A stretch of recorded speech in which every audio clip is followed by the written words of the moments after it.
ఒక్కటి జరగాల్సిన నష్టం జరిగిపోయింది రోహిత్. ఫిజికల్గా మెంటల్గా ఆడేసుకున్నారు. నరక యాతన, ఏ మనిషి పడని నరక యాతన. ఒక మనిషి అంత భయంకరంగా క్యారెక్టర్ అసాసినేట్ అయ్యి ఫిజికల్గా కూడా అసాసినేట్ అయ్యే పరిస్థితులకి తీసుకొచ్చారు. ఆ ప్రెషర్ అంతా కుటుంబం మీద కూడా వేశారు. ఆర్థిక మూలాల మీద కొట్టేసి కుటుంబాన్ని సర్వనాశనం చేయాలనుకొని ఉన్న పరిస్థితుల్లో మా ఉసురు తగలకుండా పోయిద్దా? మా ఉసురు తగలదా? నా బిడ్డలు, నా భార్య, నా చెల్లెలు, నా కన్న తల్లి ఏడ్చిన మా ఉసురు పవన్ కళ్యాణ్కి, లోకేష్ గారికి, చంద్రబాబు నాయుడు తగలదా?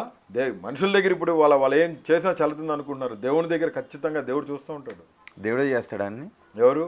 దేవుడే చేస్తాడని. పాపభీతి. మీరు జైలుకి వెళ్ళటానికి కూడా దేవుడు కారణమా? మేబీ అవ్వచ్చు. ఇప్పుడు నేను పారిపోలేదు రోహిత్ ఎక్కడికి. నేను గుంటూరులో నా ఇంట్లో ఉన్నాను. నేను కూడా పారిపోయి న్యూజిలాండ్, లండన్ వెళ్ళగలను. నాకు సోర్సెస్ ఉన్నాయి చాలా. నేను పారిపోతే నా కింద ఉన్న టీంని ఎత్తేస్తారు.